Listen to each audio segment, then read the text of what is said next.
That's, Yeah. Yeah. all right. Thank you very much for the reminder, Alfie. I sure appreciate that. Okay, let's get going now.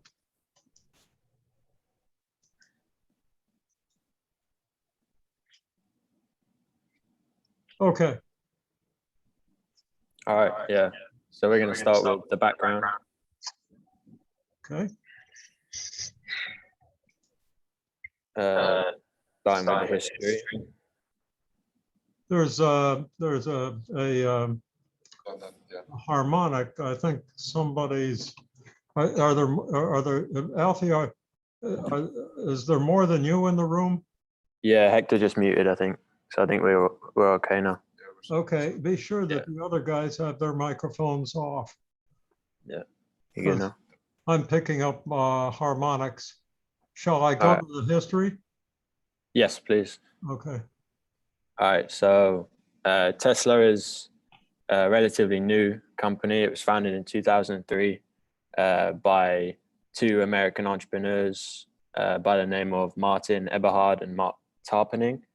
And then a year later, in 2004, Elon Musk, who we know today as the CEO of Tesla, contributed over $30 billion to the company and served as the chairman. And then in 2008 was when Tesla released its first model, the electric Roadster. And then in 2007, the CEO resigned. And then in 2008, Musk replaces him and becomes CEO. And then the first event in the Musk era of Tesla, he stopped the production of the Roadster to focus on the new Model S, which was their first vehicle to be released under Elon Musk. And that was released in 2012. And then later in that year, they built superchargers across the US and Europe, designed to charge Teslas on the road at no extra cost to Tesla owners. And then in 2015, sorry, there was just one more. They released the Model X, which was a crossover vehicle. You can go to the next one. And then in the same year, 2015, they branched out into solar energy products. And in 2016, they acquired Solar City, which is a solar panel company, to kind of help them with this diversification. And then 2016 was when they built their first gigafactory in Nevada. And this is where they produce their batteries and their vehicles. And then in 2017, the Model 3 was released due to a demand for a more inexpensive model. And that model went on to become their best-selling model. And then 2017, they changed their name to Tesla Incorporated to reflect that they no longer only just sold cars. And then just last year, they released another crossover model, which is a cheaper alternative to the previous crossover, the Model X. And then most recently, Musk announced that their headquarters was going to be relocating from California to Texas. And the reason he gave was the cost of living in California was quite expensive for their employees. And there's stronger labor laws and higher taxes in California. So moving to Texas, they can benefit from cheaper labor and less stringent regulations. Lower cost of operation. Yeah. Boy, that must have been a hit to California. Yeah. So then these are those cars, huh? Yeah. Those are the four models. Okay. And the most recent one is Model Y. Is the Y. That's the one on the right. And the very first one was the Model X. Is that the way it goes? Model S, top right. So this is the S is the first one. Uh-huh. Okay. And then when did the X come along? X was the next model. And then the And 3? then 3, yeah. I probably should have put them in order, but yeah, it goes Yeah. from right to left and then Yeah. down. Okay, good enough. And then their Tesla's mission statement from their website is to accelerate the world's transition to sustainable energy. So they believe that the faster that the world stops relying on fossil fuel vehicles, the better for the environment, kind of striving towards a zero emission future. So then we go to Abel's model. We have the market segment, customer needs met, and distinctive competence. Tesla market segment is individuals eager to acquire electric vehicles and upper middle and high income individuals. Tesla has distinctive competence such as engineering. Well, Rio, we need to know why the distinctive competences. So before we get to distinctive competence, we need to ask, what are the unmet needs? So it's sort of like this. Okay, and what we're looking for is the unmet needs, the needs that are not met by other companies. And what are they? That would be remote charging. The customer can charge the car even at home or in a charging station on the road. Safety and comfort. It's environmentally friendly because it has no emissions of CO2. It's luxury and no gasoline expenses.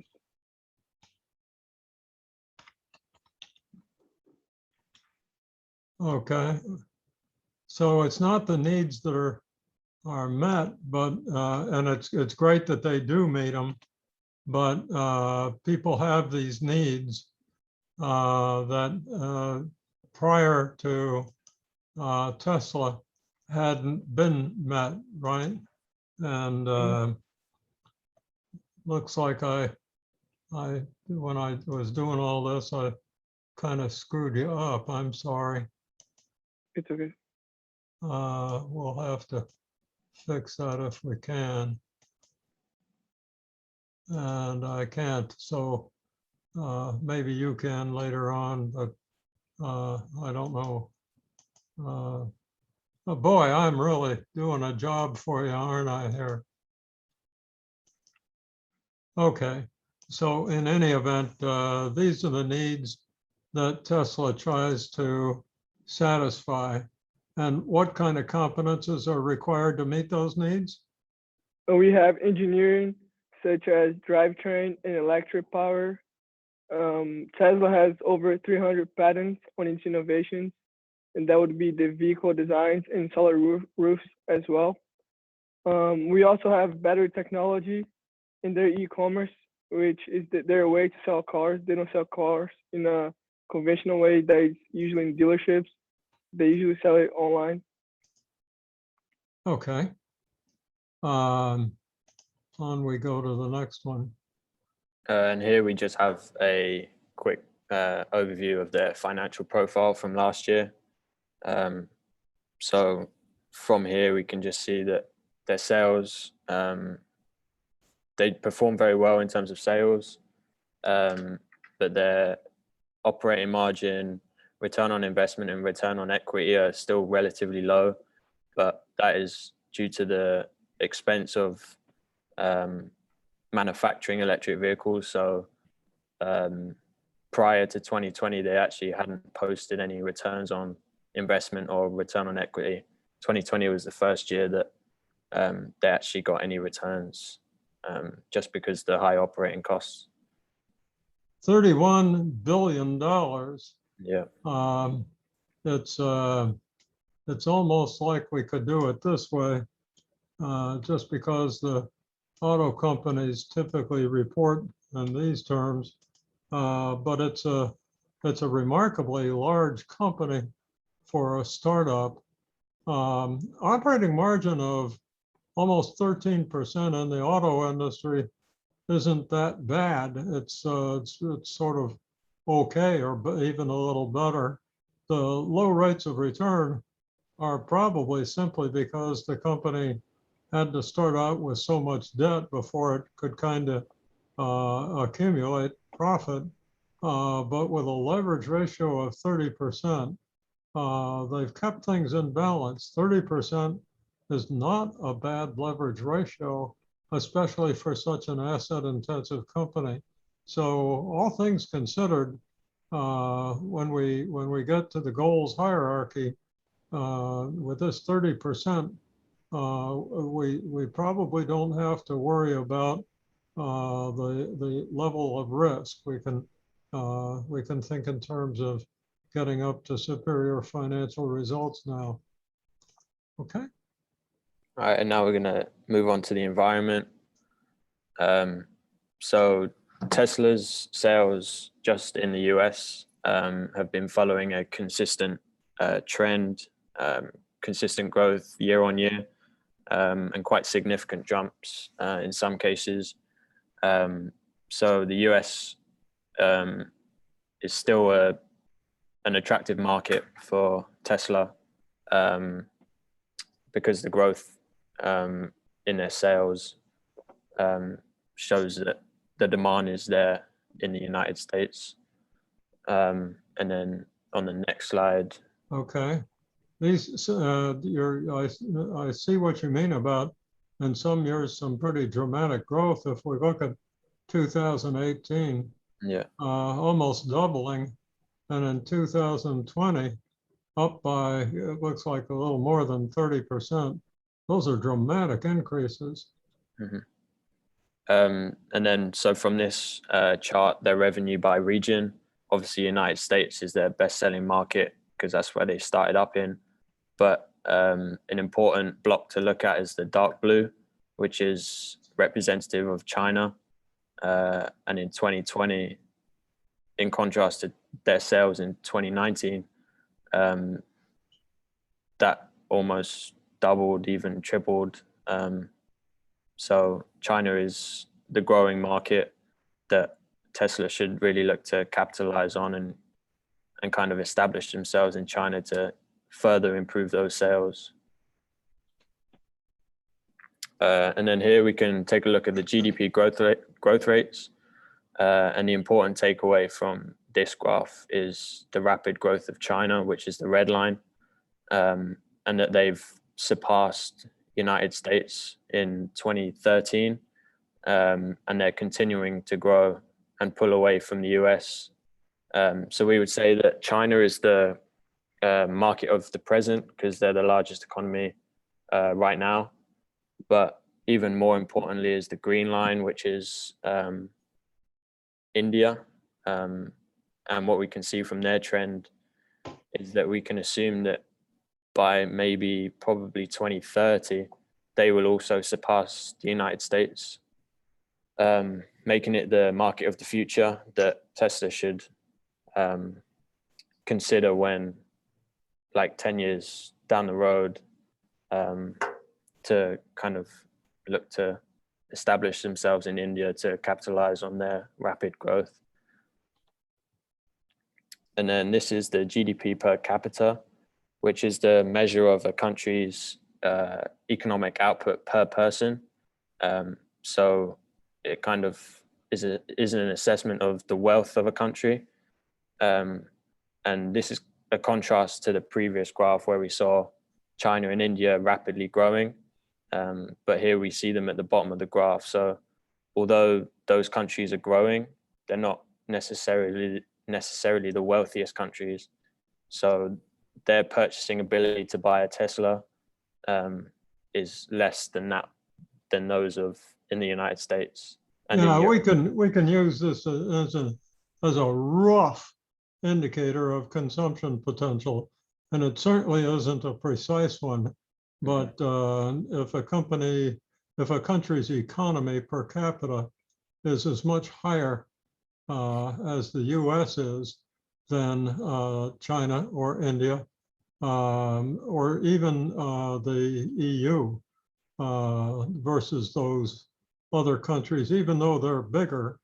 The consumption potential of China and India hasn't reached the level of those more mature markets. And then this is the unemployment rate. So the takeaway from this is that unemployment would determine income, disposable income, and Teslas are obviously expensive in contrast to other car manufacturers. So a high unemployment would suggest to Tesla that those countries where unemployment is high, they would be less likely to be able to afford some of their models. So yeah, a high unemployment rate Tesla should look at when they're trying to. It just makes it, if unemployment's high, it's harder for some people to purchase things they don't need because they're unemployed. The good news is that recent unemployment rates haven't been very high. Even the ones that are relatively high that we're looking at are what, in the neighborhood of 4.5 or 5%. That's high. That's higher than certainly our government and Europe's government would like. But Tesla has proven that it can do business in that environment. So here we have the US to the euro exchange rate, and more recently the exchange rate has been increasing.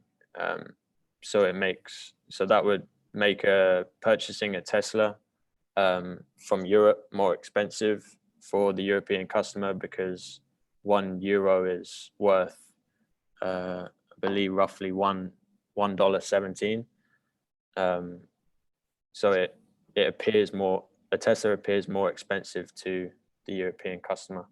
Yeah, it used to be about $1.22, and so now if it's $1.17, a euro won't buy as many dollars, so it takes more euros to buy the same car than it did a year ago, right? Yeah. Okay.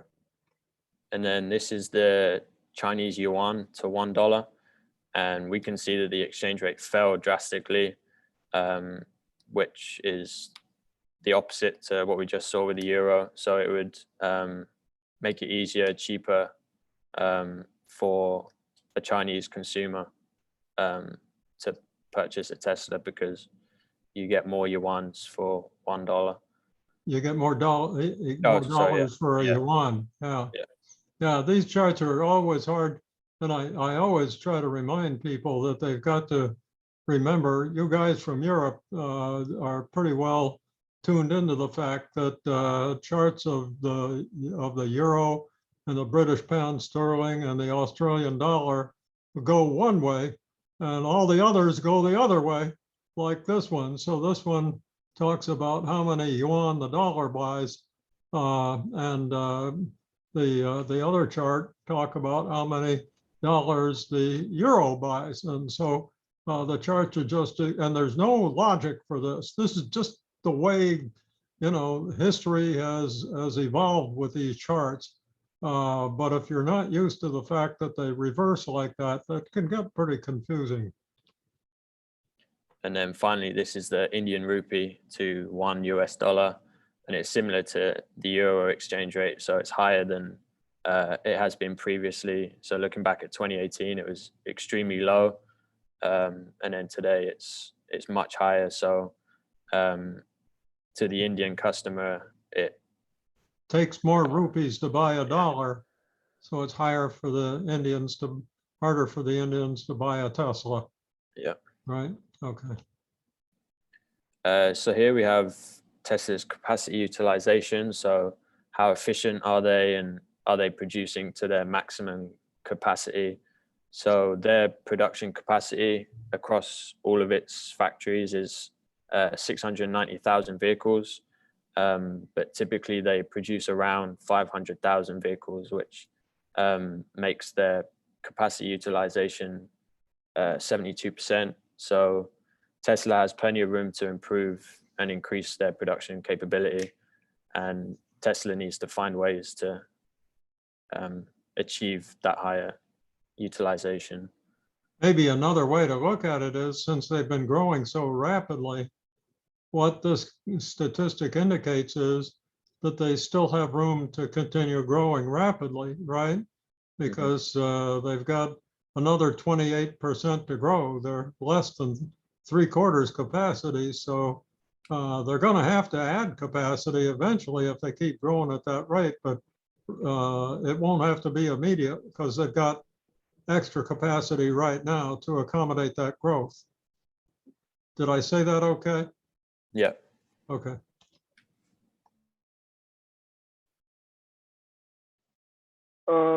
On those graphs, we can see that Tesla's gross profit has been increasing for the last 10 years.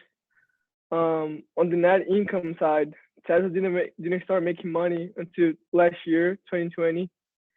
We can see a huge decrease on income in 2017, and it's mainly because Tesla had problems with production of cars in that year. Tesla was supposed to produce 5,000 Model 3 cars per week by the end of 2017, but unfortunately they just produced roughly 2,500 in that entire quarter. So that's why the net income dropped in 2017? Yeah. Because of low production. Yeah, they didn't have enough sales because they didn't produce as many cars. Okay. And still, you know, what's in 2017, they lost $2 million. Things got better in 2018 and 19. They only lost $1 million a year, right? Those are still pretty significant losses. But the good news is that in 2020, they're now profitable. Boy, that's a relief. On those graphs, we can see the finance rate on consumer installment loans at commercial banks and new autos 48-month loan. And when we compare the early 2000s with 2020, we can see that there is a major decrease on those interest rates, which means with a low finance rate, consumers are more likely to borrow money and acquire Tesla vehicles, which could potentially help Tesla sales. This next graph, we can see the interest rate for high quality bonds. And we also can see a decrease on those rates, which means that in the last 4 years, companies like Tesla, they are able to acquire new plants and new machinery. And with those acquisitions, Tesla can achieve a higher production, that they can expand their capacity utilization, that you said those 28% left that they could improve. Okay, so this graph says that it's easier for consumers to buy cars because interest rates on consumer loans for cars are lower. Yes. This graph says it's easier for Tesla or other companies to buy machinery and equipment or to build new plants because the cost of loans for those purposes also has come down to a fairly reasonable level. I can remember in my career when we had to pay rates a whole lot higher than anything on this chart. 6 or 7% was sort of normal and not bad at all. And here we've got corporate bond yields lower than 3% on this chart. This is almost like free money. As a conclusion, we can say that with the interest rates low, consequently, car sales will be higher, and the cost of purchase of a car is lower, which is the goal of all the auto companies. Besides that, with the lowest interest rates low, consumers are more willing to loan money and buy cars. And for the high quality bonds going down, it's better for companies to acquire plants and machinery, like mentioned before. Right.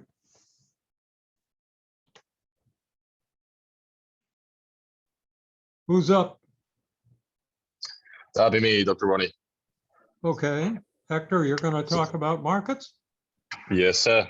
Wonderful. All right. So definitely the electric car market is, one that is starting to gain a lot of importance in today's economy based upon the environmental tendencies that exist in today. If we pay attention to these two graphs made by Pew Research Center, we can see how the major focus on the demand, were like the electric car demand, and actually most of non-gasoline vehicles, hybrid cars. Actually, if you look at the note that says over there, all electric, plug-in, hybrid, and fuel cell vehicles, we can see how Europe is actually the market that is starting to look a lot more, growing more into this tendency of switching from the traditional gasoline vehicles to more environmental friendly alternatives. As Alfie and Rio mentioned earlier, China is of course a market to be paying attention, yet due to the acquisition power that we mentioned earlier, indeed Europe is maybe the better option of these two. Obviously, the US, with the type of economy that it is still quite a profitable market, but it is important to note that the European market might be a little bit better for Tesla right now. Additionally, if you could go to the next slide, please. Yeah, when I look at your bar chart, or Pew Research's bar chart, I guess, the Europe is really quite impressive for electric cars. If you look at that bar chart between 2019 and 2020, that brown bar more than doubled in size, didn't it? And we can see in your line chart, the brown line really shoots up. If you just look at that brown line, it really accelerated. And before then, China was purchasing, presumably registering. If it's registering the cars, it's probably buying them. But prior to 2020, China was the largest market, and then boom, Europe just explodes. It would be interesting to know just what took place. What is it in Europe that created this massive consumption of electric vehicles? And in our prior discussions in class sessions, we talked about the large consumption in Scandinavia. Norway and Denmark in particular have real high consumption of electric cars. And I think that in one of those countries, could be Norway, it's actually a matter of legislation, but all the Scandinavian countries, Sweden, Finland, Denmark, and Norway, have very high consumption of electric cars. The real question that Tesla would have to answer is, how much further can it grow? These are not huge countries. And so, but they certainly are very attentive to energy conservation and electric cars. So this is a pretty dramatic slide. I hope everybody pays attention to this, because it's an important part of the presentation. Oh, Dr. Ronnie, if you could come back really quick, just to mention something else I forgot and I just remembered. In the line graph, to add on to what you were saying, we can note how the US is kind of low on the market share, but we'll later on in a few slides we'll see that there is potential in the US to keep increasing this market share, but because right now it's like quite far from, you know, China and Europe, almost as, you know, almost by half. Actually, no, by more than half. So now you can go back to the next slide. Thank you. All right. Now the following slide basically just demonstrates the home local market. Within the US, Tesla should focus on the Pacific side of the country, as there seems to be a greater desire for electric cars. This was a great opportunity for Tesla because of what we were mentioning earlier about how the headquarters were located in California, and there seems to be a higher tendency, you know, for electric vehicles in the west coast of the country. A good example of it could be California, because it's such a high cost of living, and fuel is, you know, usually, you know, increasing over there as well. And also California has a high acquisition power, so that is why, as you know, when it comes to the consuming part of it, California presented itself as a great opportunity for Tesla to continue developing over them, which is why it makes a lot of sense to try and diminish their operational costs, swinging, you know, changing their headquarters to Texas to really make sure that they can make the best out of both worlds, you know, a lower operation costs and take advantage of such a high demand in the west side of the country. We can also appreciate how the electric vehicle industry is a lot more present. You know, we can see it a lot more on the coast side, both west and east of the country, whereas in the middle of it, we don't really observe a lot of desire for electric cars. This is due to several cultural factors, and some other that really would mean a lot further analysis. But it's just important to note that in the US market, Tesla has a greater opportunity to profit in the coast sides, both east and west of the country. Yeah, even though the headquarters are moving to Texas, the factories that assemble the plants are in, what are they, in California and Nevada? Is that right? So Yes, they're where they have the cars, where they make the cars, the distribution costs aren't going to change because the headquarters move, and that's convenient for Tesla. Keeps the distribution costs down. Exactly. Now we look at the, you know, continue on the consumer buying intentions. As we mentioned previously, and just like you were saying, the European market, because of the high greater power, you know, the greater consumer acquisition power, you know, like you were mentioning, the Scandinavian countries such as Norway, Sweden, and also we can include Iceland and the Netherlands, Finland in there. They are switching to these alternatives, and that's why they remain such a great market for Tesla.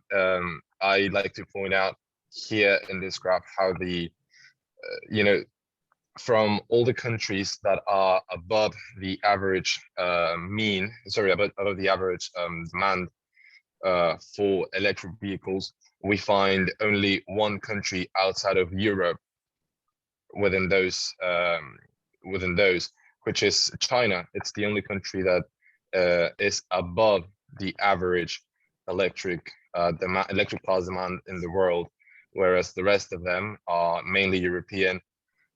So that means, you know, greater acquisition power, about the same zone, and because of the cultural tendencies that are growing over there about, you know, greener alternatives, we find ourselves, we find the US below the global mean, but still higher than some other places. And it's important to note that the Latin American market is, you know, it's barely starting in this new tendencies. and maybe in the following 10, 15 years, Tesla could try to approach said markets because they have lower acquisition powers right now. But the tendency is starting to grow, as we can see countries like Mexico, Chile, Brazil in these graphs. This is another opportunity for Tesla in the long run, whereas for now, they should mainly focus on Europe and a few parts of Asia. Yeah, there's an old American phrase, make hay where the sun shines. And clearly in this market, the sun is shining in Northern Europe. But we see China and we wonder what is going to happen in China when the sun starts to shine there. Yeah. Okay. So we move on to the health and safety concerns. Mainly, we can see how, yes, China is the greatest economy in the world, but they are still one of the biggest polluters in the world. We decided to use China, the US, and India for this slide specifically because of the importance that they have and because of the size of economies that they are. So it only makes sense, great economies, but also amazing pollutants. They do contribute to a lot of the pollution in the world. These three, obviously, we could add several others. We just find it interesting that these specific economies are, opportunities for Tesla, yet not the greatest ones because of the environmental factors. But they're still important to notice. And then we can see the graph right next to it. We can see how the US, obviously, cars represent a risk to an extent apart from an opportunity. And it's good to know, based on, for example, the fact that Tesla has self-drivable cars, that the deaths per motor vehicle in the total population has diminished in the past few years in the US. It is indeed a health and risk concern for the company. But if they continue to diminish and they continue to excel in their programming for the cars, this should not be such a high concern for Tesla in the foreseeable future. Right, as of course the graph is for the entire US auto industry, right? Mm-hmm. And what Yes. you're telling us is that safety is not a high priority concern. I must say that I'm impressed and surprised by the per capita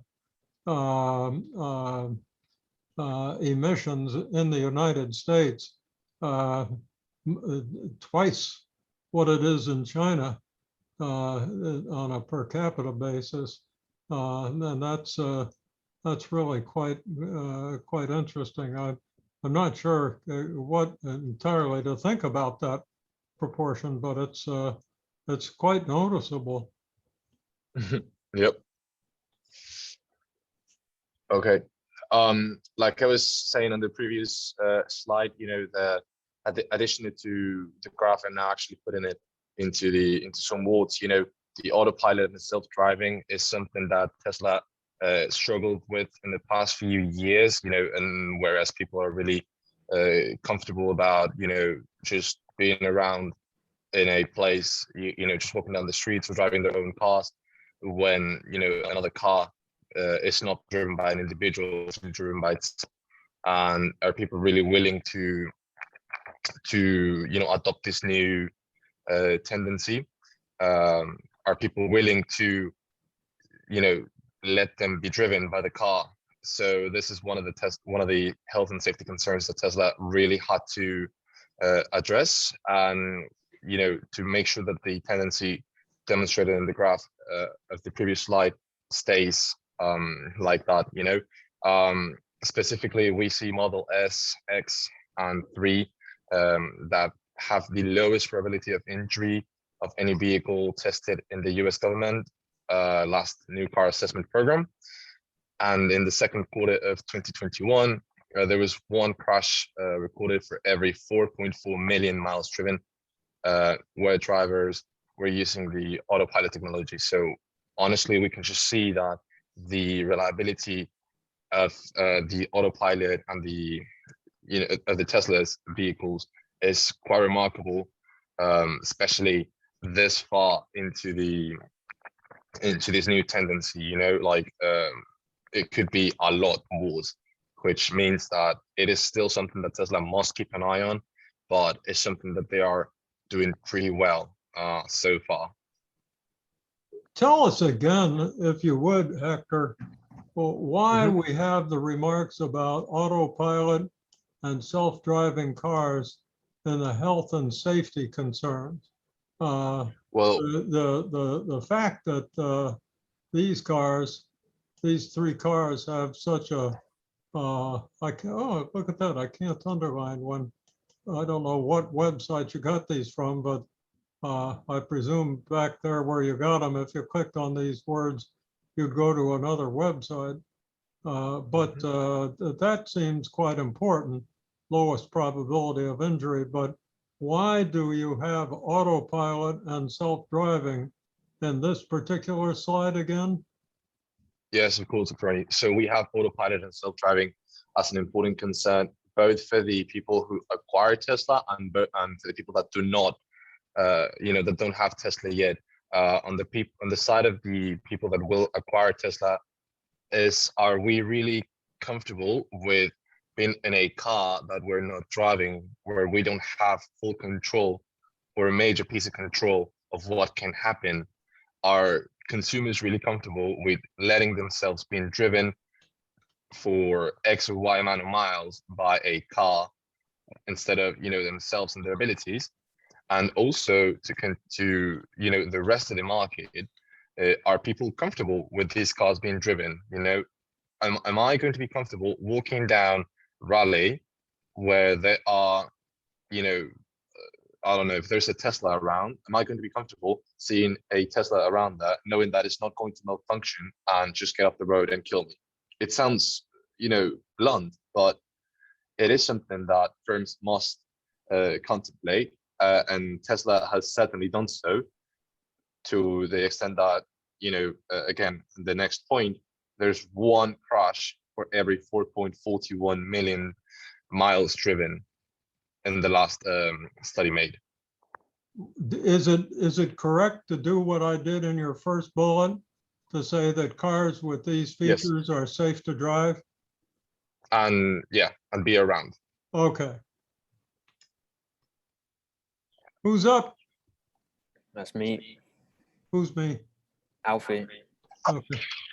Yeah. So here we're just going to take a look at Tesla's competitors in terms of electric vehicles sold. So focusing on electric vehicles specifically, in this market, Tesla is clearly by far the industry leader in electric vehicle sales.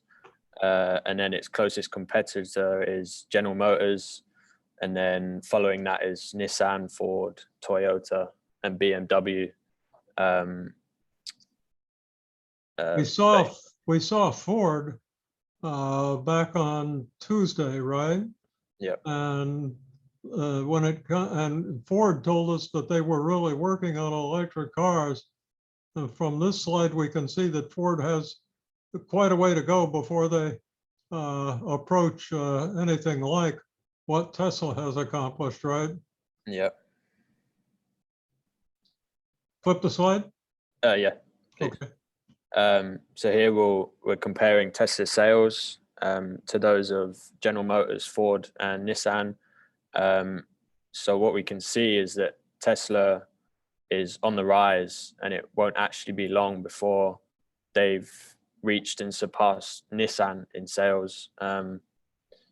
And then even by 2030, by the trend line, they may even be competing even more closely with Ford and General Motors for sales, which is very impressive considering Tesla has a much more limited range of models, and has a pure focus on electric vehicles, as opposed to General Motors and Ford, who have the more many more models. They sell the conventional cars as well as pickup trucks, SUVs, and are now venturing into electric vehicles too. Yeah. So their sales trends are very impressive, considering that they offer fewer models than the larger auto manufacturers, but their potential is huge. Is this the number of cars produced? This is the volume. No, this is sales. How This many is sales dollars, car sales? sales revenue. Yeah, sorry, yeah, revenue. Yeah, yeah. Okay. So this would be in millions of dollars? Yeah. Okay.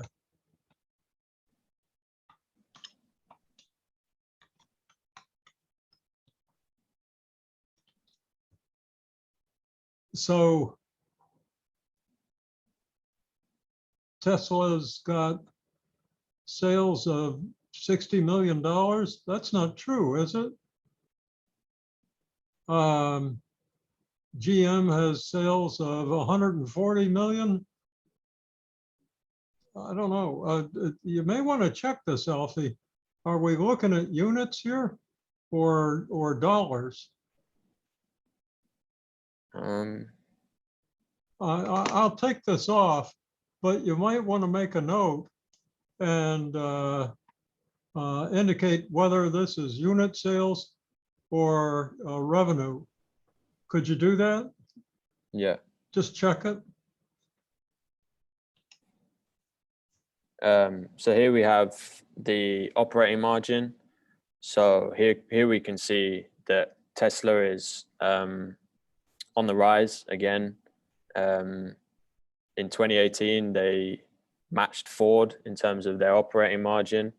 And then 2019, they surpassed Nissan too. And now they're working up towards even operating at the same or close to the same margin as General Motors. So we can see that Tesla is operating more profitably than Ford and Nissan, and is on the rise of even being as profitable as General Motors. Very impressive chart. And then here we have the return on investment, so which is a measurement of how well their investments have performed financially. So like I mentioned previously, Tesla didn't actually record any return on investment until 2020. And when they did, it wasn't actually too far off Nissan or Ford. And then their projections for 2021 is even 2% higher than what General Motors is projecting their return on investment to be too.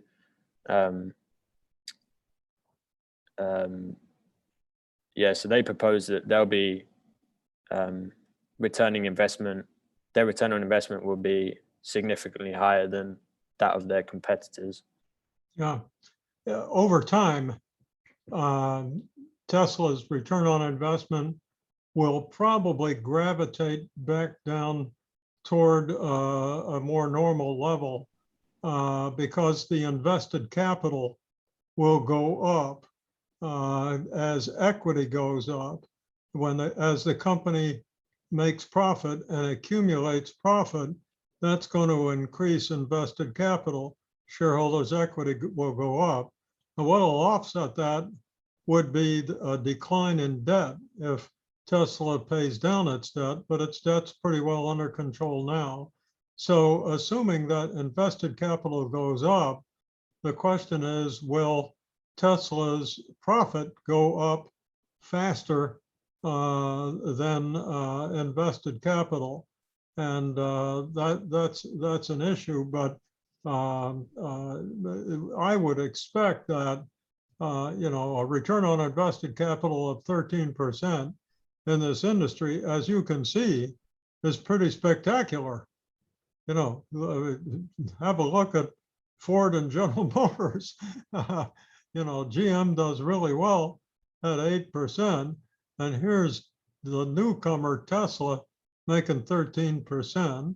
And part of the reason for that is that it's invested in its capital investment just isn't as high as the invested capital of those companies that are more mature. So this is really spectacular performance. But over the years, we probably shouldn't expect Tesla to do quite that well. But while they do, it's really wonderful to see. And this is the return on equity comparison, which is a gauge on how profitable a company is and how efficient it is in generating its profits. Again, they didn't post any returns until last year in 2020, but again, they're projecting to be competing very closely with Ford and General Motors again, and expecting an increase for the end of this year. So they're looking to be much more profitable than the previous years, and as profitable as the largest of GM and Ford. Right. So now we're going to have a look at the BCG Matrix for the electric vehicle industry specifically. So what we saw from the electric vehicle sales a few slides ago is that Tesla is, of course, the leader in the industry for electric vehicles. And that's reflected in where we've decided to place them here on the chart. And then their respective competitors follow. And the reason Tesla has higher market growth than the others is because Tesla specializes in electric vehicles. So they can focus all of its efforts on those vehicles. So their market growth is higher than that of General Motors, Ford, and Nissan, because those competitors have their conventional fossil fuel vehicles to continue to manufacture and to worry about. So their market growth in terms of the electric vehicle industry is slightly lower than that of Tesla's. And then their market shares reflect their sales of electric vehicles in the industry. Okay. So now we're going to talk about Porter's 5 forces, which gives a company insight into the forces that determine the profit potential of the industry. So firstly, we have rivalry, which is a strong force, because although there's only a small number of firms that compete directly with Tesla, these firms are very aggressive in their innovation to try and establish themselves in the electric vehicle industry. In addition, the auto industry has very low switching costs, which is a concern for Tesla. So that would be a high priority for their strategic management team to. By low switching costs, what do we mean, Alfie? So there isn't a cost to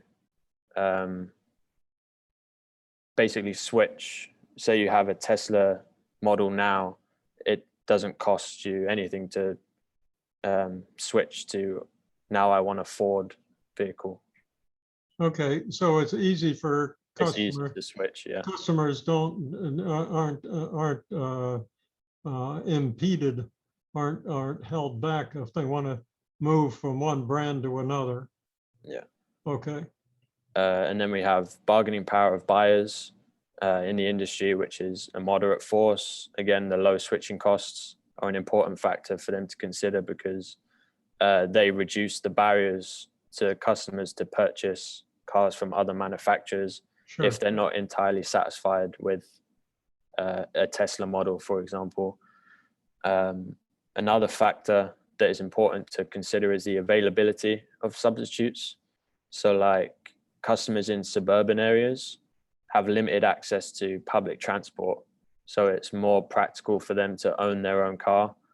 And then low volume of purchases. So cars are one of those things that you buy one and then you have it for like 5-10 years. How long? or however long. You have them for like long periods of time. Americans Americans are not as conservative as some Europeans, Alfie. You might hold a car for 10 years. I don't know anybody in any of my neighbors that hold them for 10 years. But I get your meaning. We don't buy these things every day. It's not like buying a McDonald's. Yeah. So it's important for Tesla to provide a car to the people that they will choose to buy it over another manufacturer. Mm-hmm.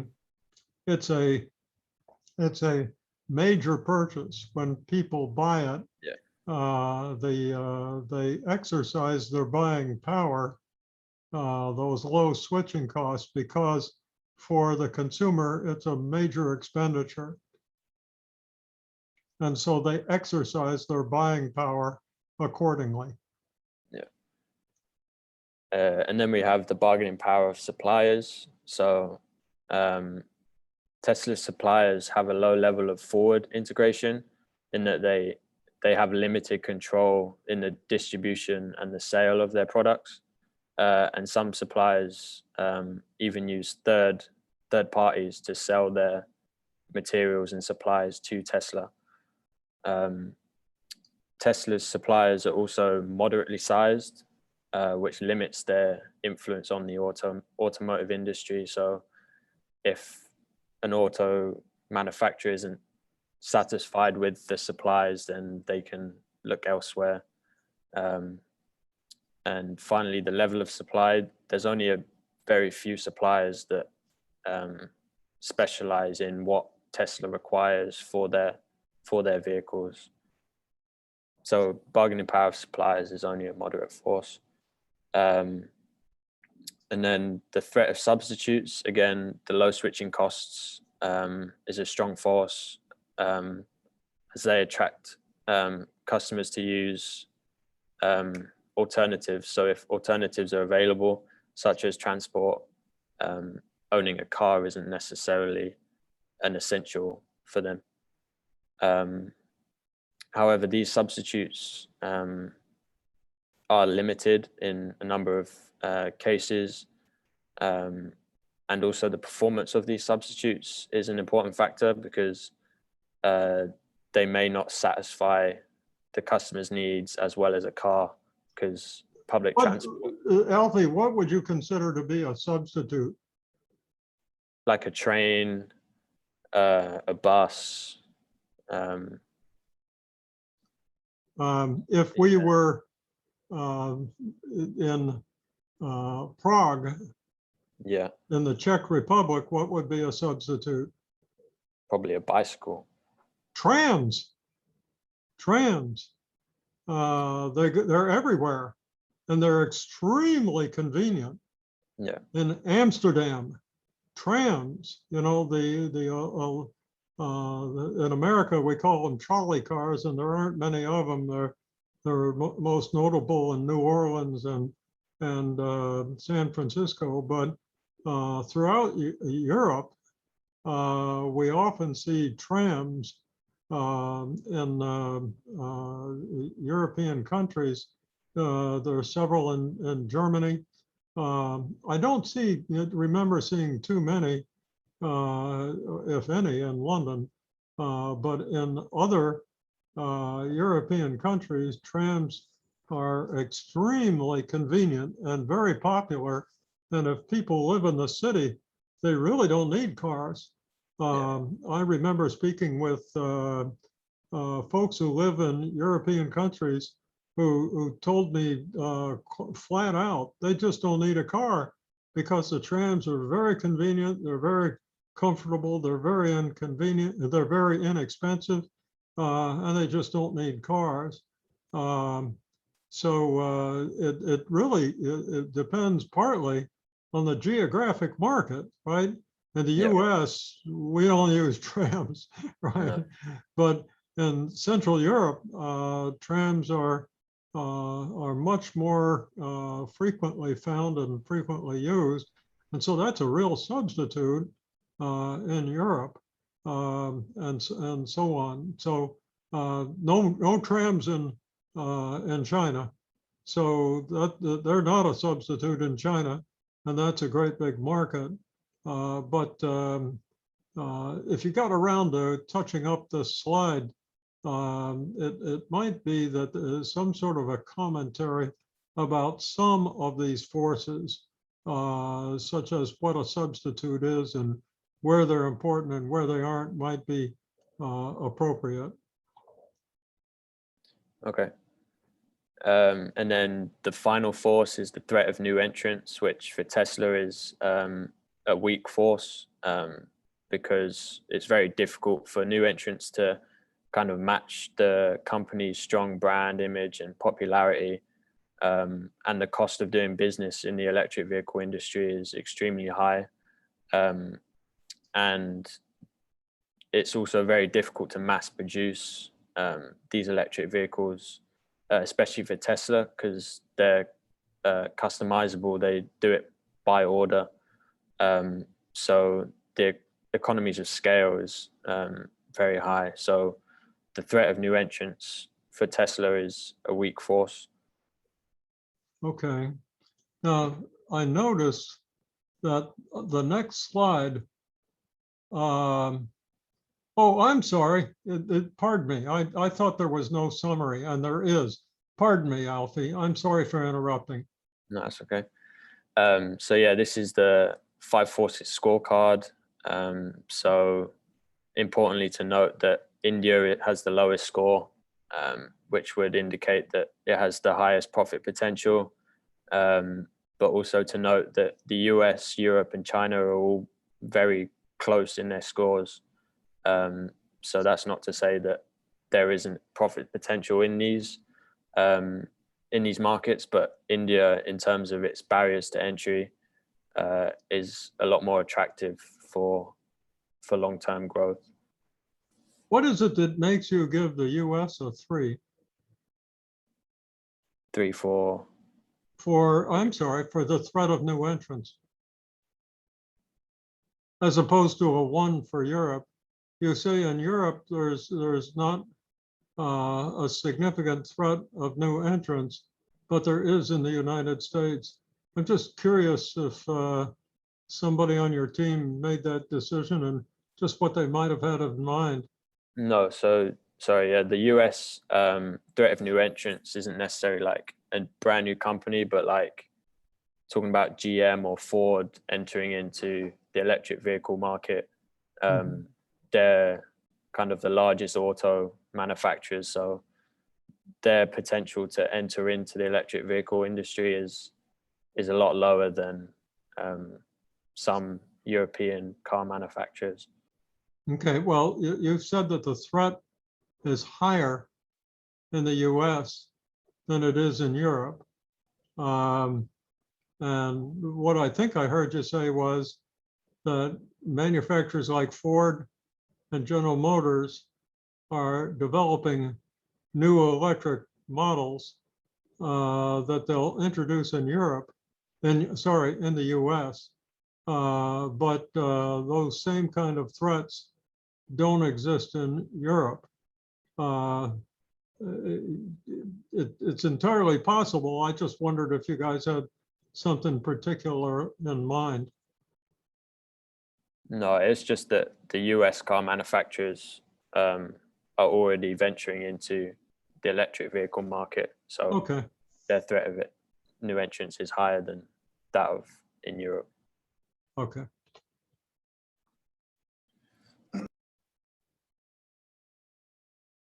Hector?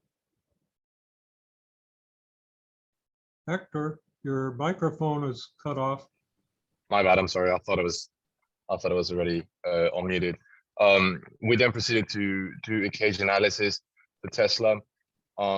We decided to do that more diverse one, but a little bit more focused on the European market.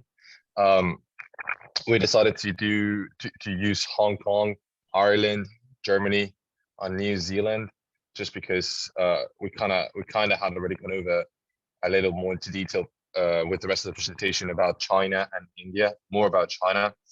So yet we kept Hong Kong in here, and you'll see about it in a second. Why did you just on- choose Hong Kong rather So- than China proper? Yeah, so not only Tesla already has a Gigafactory in China, but also like I said, we already mentioned a lot of China. So we just decided that it'd be, to get a greater picture of the Asian market, maybe another country would be interesting to observe, just because of that. And if you look at the economic distance and administrative distance, Hong Kong is really linked to China. So yet it's also another one of the most important stock markets, for example, right? And it's a huge economic center in the world. So we wanted to analyze what would it mean for Tesla to venture in there. We see, starting now in the case analysis, in cultural distance, we do have the presence of English and obviously Chinese, Cantonese speaking, and we have a ethnically rich country, yet not as much as the US.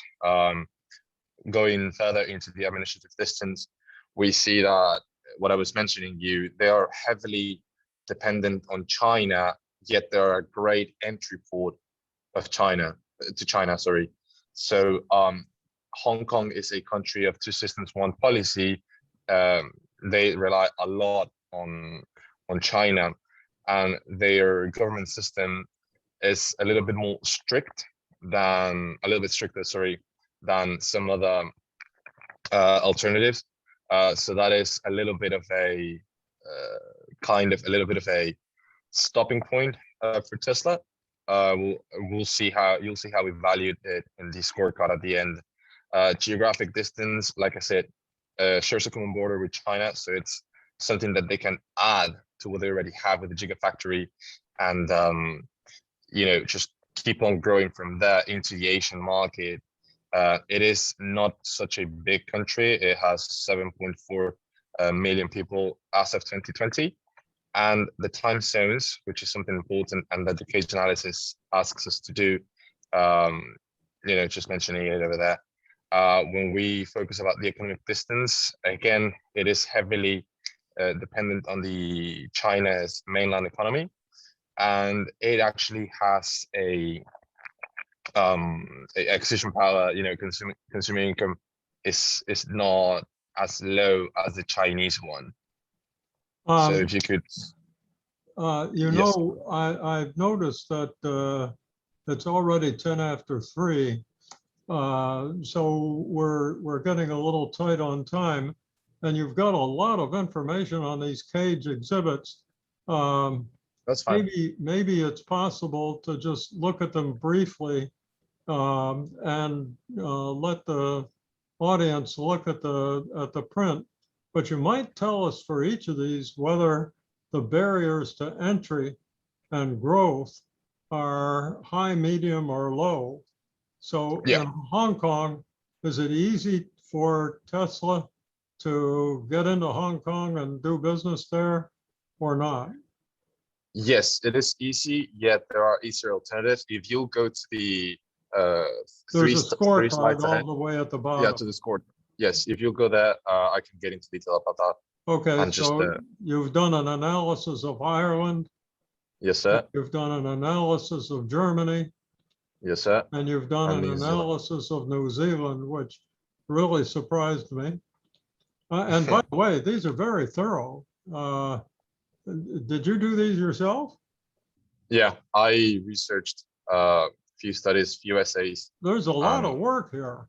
I wish we had time to discuss these because they're really interesting. What I didn't see is mainland China or India. I'm not, and I didn't see a sort of an overview for all of Europe. If we had time, I'd want to ask you just why you chose these particular countries versus others. But let's get to the conclusions then. Okay, that's fine. We can see how the scorecard is kind of balanced. We don't really see huge outcasts with scores such as 6 and 1s or a 10 here and there. We mainly see from 1 to 4, and obviously geographic distance for New Zealand, since it's so far, since it is so far from most of the Tesla operating centers. But based on what we were saying earlier, Tesla has the lowest barriers of entry in the US, as it's already here, and there is still some room to grow in it. Not as much as some other places, but it's still a very profitable market for Tesla. The biggest market to grow actually would be Germany, due to they are opening a gigafactory over there, and they can fairly and thoroughly get on with the European market, as the graphs showed earlier, which is why we chose Germany. I actually researched where was Tesla trying to get a gigafactory or something like that, and they actually are trying to get one in Germany. Addition to that, the German government is really keen on foreign investment, which is why Germany is such a juicy option for Tesla. Ireland could be important to get a little bit more of the UK market, but it's not as interesting as Germany. Hong Kong, like I mentioned, would be profitable. To get even further into China and the Asian market. And well, like I was saying, New Zealand presents itself as an interesting market because it's really similar to the US, yet it is very far. So if Tesla were to try to get into the Oceania market and maybe have a closer reach to the Asian market, New Zealand is an option. And I chose it over Australia just because Australia has such a huge piece of land, but then a lot of that land is not as usable as the New Zealand case. That's why we chose New Zealand instead of it. So that'd be it with the cage analysis. Basically, Tesla can enter anywhere they want because of the type of firm that they are and the growing environmental tendencies in the market's demand. But definitely they'd find it easier, lower barriers of entry in Europe and Germany. Yeah. Okay. A little summary comment to make a recommendation of where which markets are I don't know, preferable to enter as in Tesla's growth strategy. Tesla is now strongly in the United States, and so the question is, where should Tesla grow? When we looked at the geographic differences earlier and market shares for electric cars, we saw that Scandinavia was a very attractive market, that electric cars were highly or very well accepted in Northern Europe. It would seem to me that if Tesla wanted to have an easy entry, yeah, maybe Germany because it's in that general region, and Northern Europe, as opposed to further south in Europe. So here we have Hofstede's model of cultural differences. So with this model, it's important for Tesla to understand and be sensitive to the different cultures in the countries that it operates in and aspires to operate in, so that it doesn't jeopardize their ability to operate successfully in certain markets that are profitable for them to operate in. For example, India, if Tesla was to misread their culture and subsequently would have to withdraw from the country, then they would miss out on their growth potential of doing business in there, just like how Ford had to withdraw from India because it wasn't sure how to operate successfully in the country. So yeah, it's important for Tesla to understand the different cultures when looking to do business in certain countries. Back to your idea of the 10-year car, if you were to sell a car in China based upon its durability and the customer's ability to have it for a long time, that would probably be successful. On the other hand, in the US or the UK, you know, the emphasis isn't on having it a long time. It's getting it right now, right? Short term, you know, immediate gratification.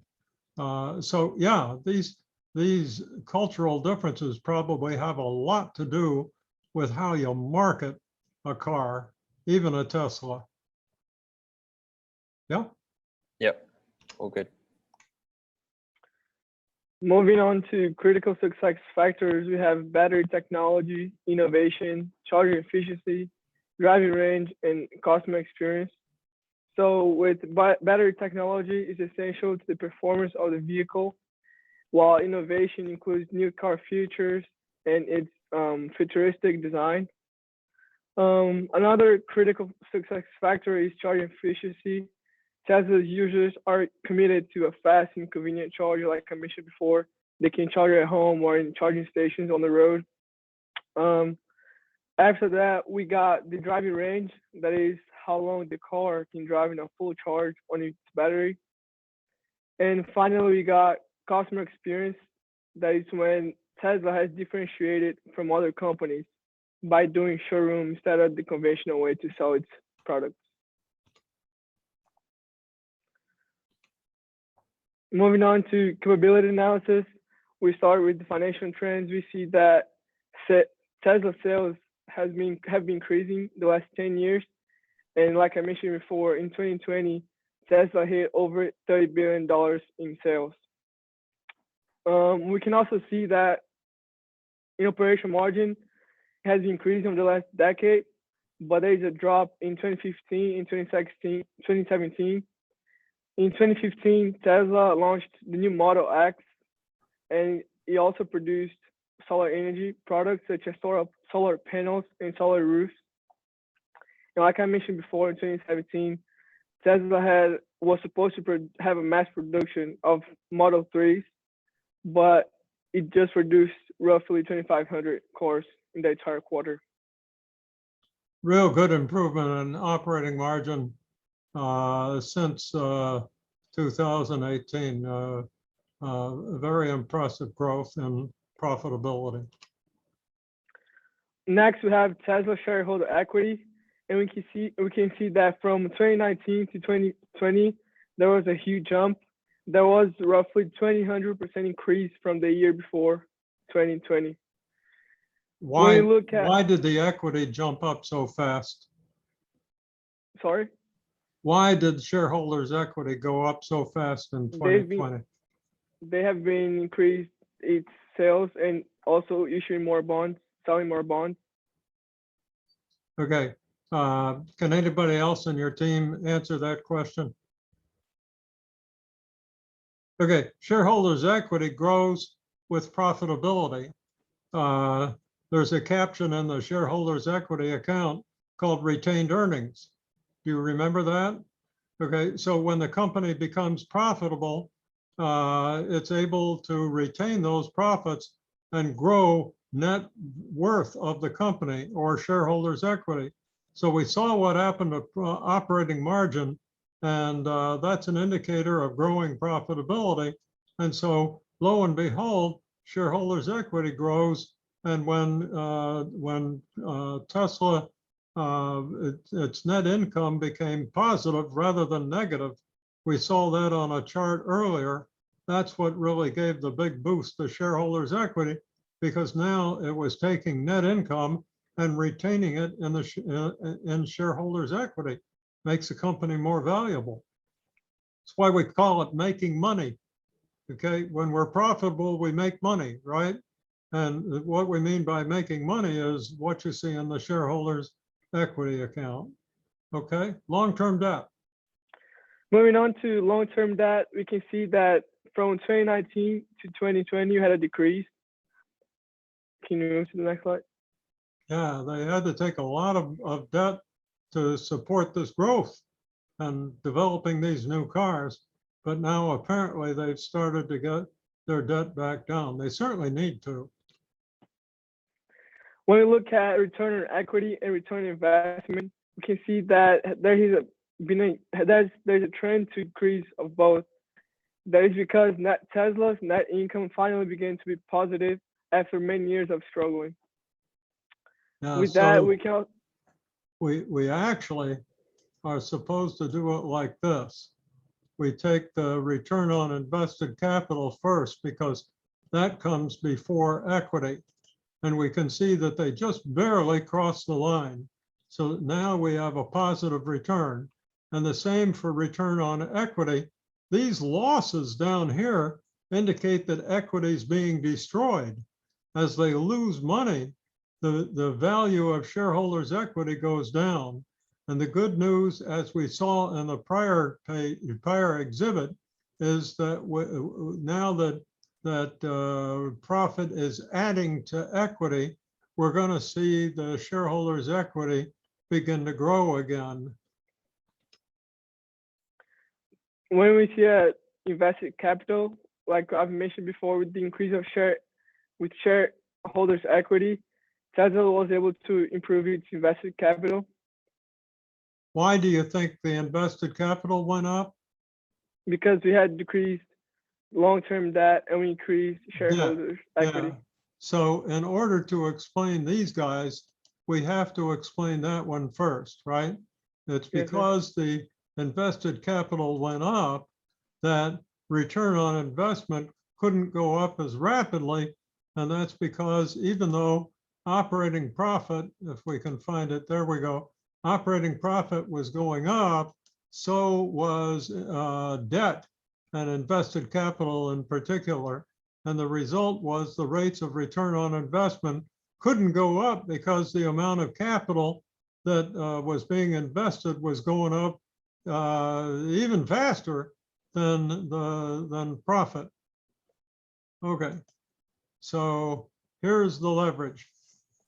So when we get to leverage, we can see there is a trend to decrease, and Tesla's management has done a great job on decreasing leverage over the years, and it got to over roughly 30%, which means that Tesla's decreased its financial risk. Right.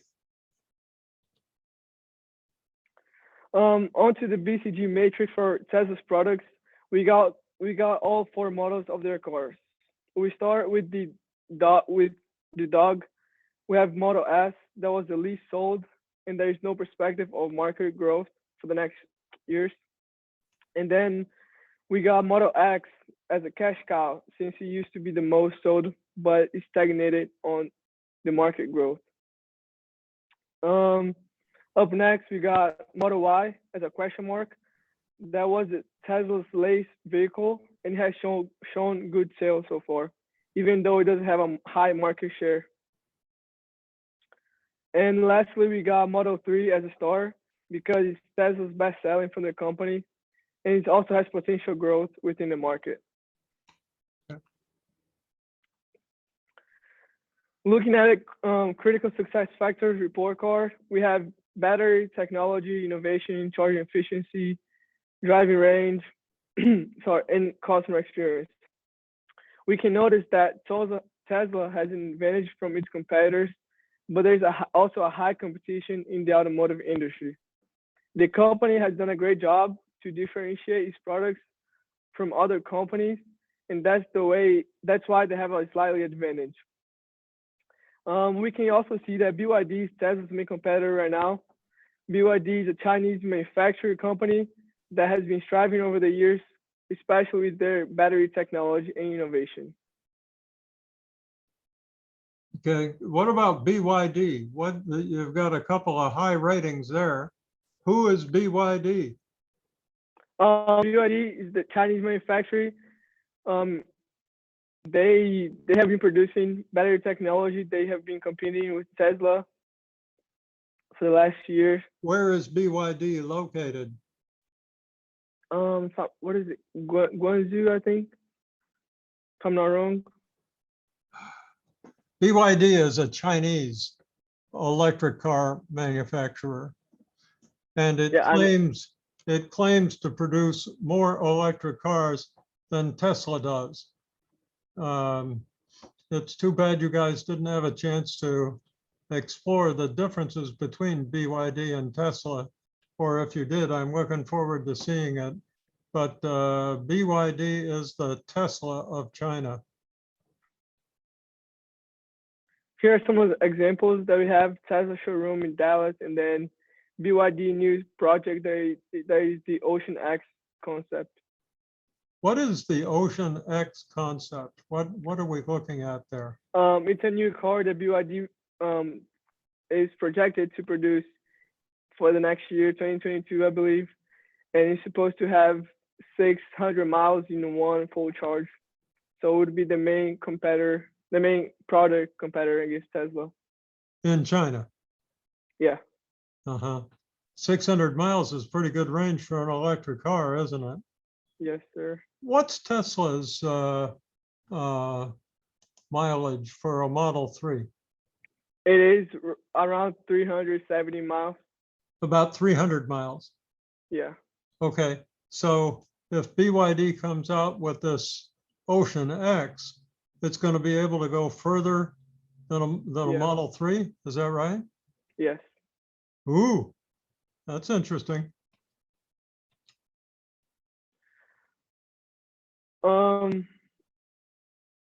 Maybe because moving of on the to maybe because of the time. Pardon me, Rio. I'm so sorry to interrupt you so much. you good. But we're really we're over the time limit. Perhaps you could just mention one or two items that you think are especially important, and we could let the audience read the strengths and weaknesses. And wherever you can do that on other slides you want to. So for strengths, I would say best performing electric car vehicle in terms of range. BYD hasn't produced the concept, the Ocean X yet. So Tesla so far, there's strength for Tesla. And a weakness is the low volume production. Tesla was supposed to produce 5,000 cars in 2017, but only produced 2,500 in the quarter. Yeah, if the batteries are so important and electric cars and electric performance is so important, that dependence on Panasonic is pretty noteworthy because it's a Japanese company. As a conclusion of the capability analysis, Tesla focused promotion in innovation and luxury, and uses differentiation instead of low cost as a strategy for the company. And management was really successful when reducing financial risk over the years. Okay. So goals. With goals hierarchy, Tesla, after going through this acceptable risk by decreasing its leverage, Tesla was able to get positive financial results in the last year. With that being said, management's priority now is to shift to a better market position by increasing Tesla's market share in the industry. It looks, but what you're saying is that the highest priority for Tesla is to get its financial results higher. That doesn't mean that it neglects market position or even risk like leverage. But what we're saying is that in order to get a more favorable market position, it's necessary for Tesla to have a stronger financial position. Right? Yeah. Okay. Alfie? So here we have their financial goals. So of course, their projection and their goal for sales is to continue to increase their sales. So by 2025, they want to be achieving significant increase in sales, as is the case with operating margin, continuing to be profitable in the industry. So increasing these two is of course a financial goal for Tesla. Okay, that would be very impressive for the operating margin. And similar with return on investment and equity, higher returns are obviously more favorable. And again, ambitious goal of 18% return on investment and return on equity of around 20%. That's pretty good. And then the leverage, of course, is to continuously bring it down. So in 2025, they want to be operating at a 14% leverage, which would put them in excellent financial standing to allow them to continue to innovate and establish. It's almost too low. Yeah. If interest rates today are for corporate bonds are 3 or 4%, maybe with higher rates it'll go to 5%. But if Tesla is getting 18% or 15% return on investment, that means it can borrow money and pay 5% and invest it and get 15%. Would you do that, Alfie? Would you borrow money for 5%, invest it, and get 15% return? You pay back the 5 and you keep the 10, right? Yep. Yeah. So there's a level of leverage below which we don't want to go. It's good to use to invest capital, and it's good to use debt. What we don't want is a leverage like 69%, but leverage of 25%, probably about right. So if we get to 14%, maybe we're missing an opportunity there. And so here is just the financial summary table. They want to look to, by 2025, increase their sales by around 65%, increase their operating profit margin, return on investment and return on equity. Long-term debt, they want to actually was surprisingly increased. Sure. And then they want to increase their shareholders' equity by 58% and also bring their leverage down by roughly 12%, 11.5%. Yeah. Did this come from the value line pages? Yeah. Wow. I think the value line analyst has been just a little too aggressive there. Yeah. I can tell you as somebody who's done a lot of investment for corporations, once we got down to 20 or 25%, I'd be more inclined to make investments of capital for good return than then just give up on that opportunity. So I think that analyst got carried away. I think what's very impressive is that if these projections are met and Tesla ends up with $138 billion of sales, just look at that, compared to $50 billion this year, from 50 to 138. Woo! Now, 89 divided by 48, Alfie, is not 65%. Is it? No, I did the goal divided by the actual. We take the increase, 89, and divide it by what we started with, right? And so you probably want to go back and fix this chart. Okay? Yeah. Okay. And what we're going to see is, let's see, for shareholders' equity, we're going to more than double shareholders' equity, right? So this number here is going to be over 100%. So, let's see what we have here. You've done these correctly. These are correct. You did it by subtraction. That's how this should be done. Normally we put a little plus sign, and instead of percentage sign, we put PTS, points, short for points. So we're going to go, we're not really increasing by 2%, right? We're increasing by 2 points from 14 to 16%. Are you with me on that? Yeah. Okay, do you think you can fix this chart? Yeah. That would be a very good thing to do. Okay. Competitive goals. Moving on to competitive goals, we have the increase of share of the automotive industry in the next 4 years based on recent years' sales trend and their forecast for the upcoming years. Also, invest more money in product development and expand operations into Northern Europe, since, like Hector mentioned before, is the largest share of automobile sales for comes from electric vehicles. Okay. Strategy.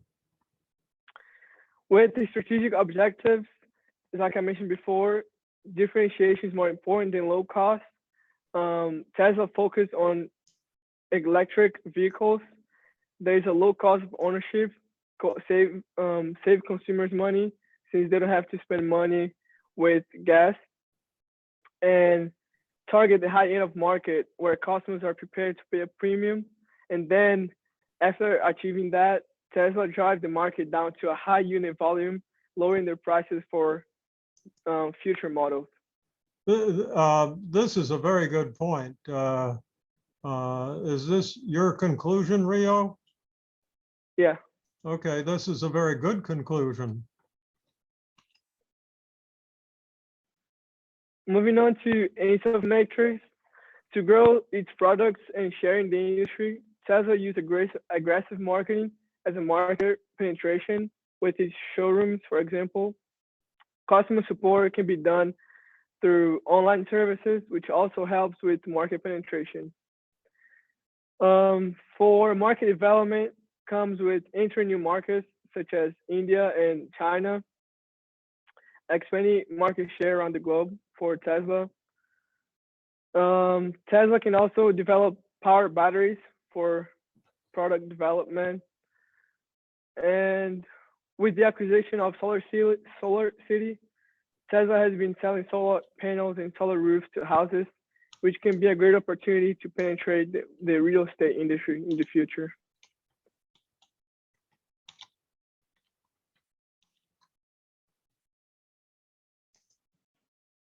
You need to help the people who are going to look at your slides.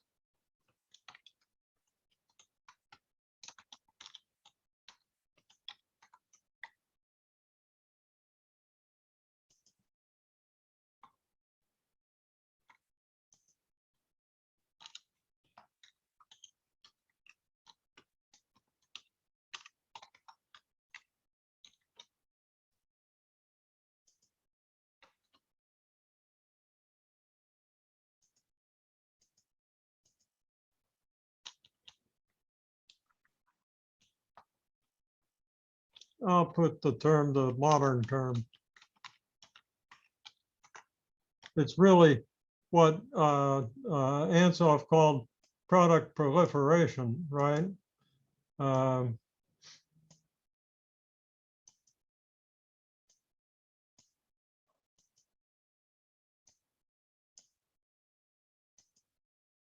Okay, now the people who look at your slides, if they're studying for the test, will be able to relate to these concepts better. Rio, were you done, or did you want to talk about other parts of this exhibit? No, there is the next slide. Okay. So in order to implement Insight Matrix, the acquisition of Solar City will make it easier to diversify by producing solar panels and solar roofs. And another thing that Tesla can do is make a joint venture with foreign companies such as Tata Motors in India, and like I said before, BYD in China. That would make the process of market development smoother, since those companies have a great reputation and percentage of the market share on those specific markets. Okay, again, we don't want to confuse the people who are looking at the slides to study for the test. They acquired Solar City, right? They own Solar City now. Is that correct? Yes, correct. Okay. So that's an actual deal. On the other hand, see if I can get this back out here. Okay, the joint venture with Tata, that's your recommendation, is that right? Yeah, Okay. that's a possibility.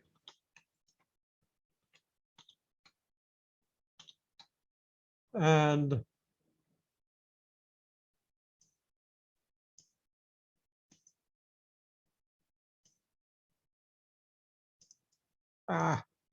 daggone it. This thing hates me. And the same is true with a BYD, right? That's a Correct. recommendation? Correct. Okay. All right, now we've got it right. Okay, so When you look at this 12 matrix, you got the strengths, weaknesses, opportunities, and problems. And one strength that I think is really important for Tesla is high technology with the engineering and design of the electric vehicles. And there's also brand recognition with trust from the market. Internal environment internally a weakness could be the succession strategy. That is, Tesla is a one-man show. There is no prospection of any succession after Elon Musk. that's a good point. Next one. Up for opportunities, we got battery supply and producer. So if Tesla could produce its batteries, we would lower production costs that would make him have a better profit, and they could also supply battery to other companies. And the And problem? finally, problems, we got long-term sustainability, that Tesla's unstable manufacturing conditions can be a threat to the company's future in the industry. I think we've seen that there are a lot of companies that are introducing electric cars. And as time passes, Tesla's going to have a lot more competition on their hands. So that's a good one. Vertical integration. We've got a lot of slides here. We've got something like 6 more slides, and they have a lot of words on them. Can you just sort of summarize what's on these charts that is the most important, rather than reading them? What are we looking at here with vertical integration, for instance? Absolutely, Dr. Ronnie. I'll be concise, don't worry. Basically, Tesla really has its key component in vertical integration. As you can see right there, it says that based on a Goldman Sachs study, they are 80% vertically integrated. They produce almost all their components in-house, batteries, which is one of the key aspects. The Tesla battery is a lot better than most of the batteries for hybrid and electric cars in the market. And the fact that they don't sell the cars through the dealerships, they do it online, as they understand that the American population does not really enjoy a lot the whole experience, and they'd rather just go right into it and, like I said, vertically integrated. If you'll move to the next slide, please. Okay. Thank you. Some examples of these vertical integrations, they acquire these 4 companies that I mentioned. Maxwell Technologies is specifically who they bought to make their batteries better, and is one of the most important acquisitions that they have made within Tesla history, as that this has made them quite strong in comparison to the other electric and hybrid car producers. Perbix and Goldman, they are integrated in the parts of the car. They didn't really specify which parts were they, but they are part of Tesla. They acquired them both in 2017. And Hybrid Systems is also for the battery cells improvement. As we have gone about, it's really important for Tesla to have long-lasting batteries. This is speaking about horizontal integration. This is exactly from an interview that they gave to Elon Musk. Tesla doesn't really have a horizontal integration because they don't have, even though they share a market and they have competitors to an extent, no company really can do what they do. It's not like they can just go into the catalog and be like, we can buy this to make us bigger in terms of, you know, horizontal integration. So there's really none. These are literally Elon Musk's word to Evernex in 2020. So Yeah, I think the key point here is Tesla doesn't engage in horizontal integration. exactly. That you did me a big favor because that's an easy true false question for me, right? True or false? Tesla engages in horizontal integration. Okay, if somebody's been watching this presentation or looks at your PowerPoints, they'll be able to get that question correct. Otherwise, Yes, sir. they've got a problem. All right. Related and unrelated diversification. Tesla's diversification strategy is the essence of its market strategy. They want to be known as the best car that they have, and also how they are, you know, in every market. A key aspect in here would be that quote, a different brand of electric cars that were faster, smoother, and exceptionally slick compared to those manufactured by its competitors. That is the diversification of Tesla on the related part. They want to be that company. If you'll go to the next one, please. Thank you. And then we go now to the unrelated, to an extent, diversification. These are some of the advantages. After acquiring SolarCity in 2016, they were, you know, they had more portfolio, they had more chances, you know, they could address that leverage situation that we had, that they showed. They increased the customer loyalty throughout the world. Tesla is a brand that people love, and if they have one, as your son will probably be able to tell us, they don't want to change it. They obviously have competitive advantages with regards to the rest of the car producers, and they are able to reach more parts of the market because they compete in different industries, not only car manufacturing. And then the disadvantages, they have invested largely and heavily. They still have experienced return that a company with this investment should not be showing, but this tendency is starting to turn. So this disadvantage might not be the case, you know, within 2 or 3 years. Yeah, I'm not sure that Tesla has many diversification disadvantages at this point. Just the fact, as you say, it's a large investment. So if they're investing in SolarCity and its growth, then they have less capital to invest in the growth of their auto company. And that's the issue. Are they going to be able to invest in both companies at the same time? If you guys make any improvements to these slides, that you might sharpen this statement a bit. Okay, looks like we lost a few people. 1, 2, 3, 4, 5, 6 out of 9. The one lady couldn't come because she's in athletics, but three people left. So anyway, this was a good show. Had a couple of rough spots. If you guys want to sharpen up your slides a bit, do that and then let me know when you have, and I'll take away the slides that we put on the Moodle shell now, and I'll replace them with your improved slides. Do you intend to improve your slides? Are you going to make the improvements? Yes, sir. Yeah. Alfie, are you? Yeah. Okay. So in that case, be sure to let me know when you've made them, and then I'll take out the old ones and put in the new ones. All right, we better say goodbye. This was a little longer class than I'm sure any of us expected. So I'll see you next week. Bye.